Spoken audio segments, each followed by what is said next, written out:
నమస్తే అండి. నేను ఆయుర్వేద వైద్యుని. నా పేరు ఎన్ వెంకటరమణారెడ్డి. నాది నంద్యాల జిల్లా బంగ్లా మండలం ఏటిపన్ను గ్రామంలో ఆయుర్వేద వైద్యం చేస్తున్నాను. విషగ్రంథిక దీని విధానాలు ఏ రోగానికి పనిచేస్తుందో నేను చెప్తాను. 3 యోగాలు చెప్తానండి. ఇది ఫస్ట్ వచ్చేసి ముట్టు నొప్పికి గాడిగడపాకులు ఒక 10 ఆకులు, ఓ 10 మిరియాల గింజలు తీసుకొని నూరి ఉదయం ఒకటి బహిష్ట అయిన తర్వాత 3 రోజులు, ఉదయం ఒకటి రాత్రి ఒకటి 3 రోజులు తింటే ఇక బహిష్ట నొప్పి కడుపు నొప్పి తగ్గిపోతుందండి. రెండో యోగం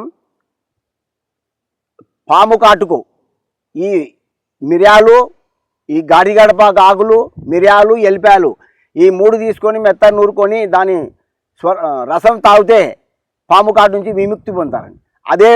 అదే మనం తాగిన ఆకు ఉంటుంది కదా, ఆ ఆకు తీసుకొని అక్కడ కడిచిన కాడ దానికి మనకు ఆ కాటేసిన కాడ కట్టు కట్టితే ఆ విషం విరిగిపోతుంది.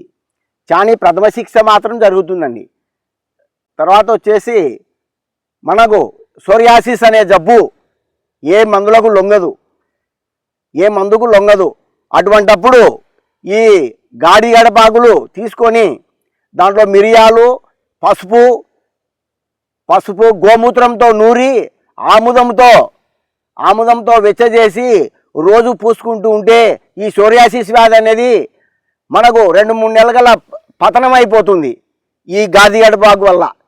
కానీ చాలా మంచి మూలిక ఇది. ఏమంటే కొంతమంది తెలియదు, ఇది మనకు తెలుసు కాబట్టి ఈ వైద్యం అనేది చాలా జరుగుతుంది. ఈ ఆయుర్వేదం అనేది ఒక జీవన విధానము. ఈ ఆయుర్వేదాన్ని నమ్మండి, బాగా ఇప్పుడు కూడా నమ్మి తినండి. ఒక హాస్పిటల్కి పోయి డబ్బులు వెచ్చి ఖర్చు పెట్టకుండా ఈ ఆయుర్వేదాన్ని నమ్మండి. ప్రతి రోగానికి ఒక్క జబ్బుకు ఒక మందు కాదు పనిచేసేది, కొన్ని వందల జబ్బులు పోతాయి ఈ మనకు ఈ మూలికా వైద్యంలో.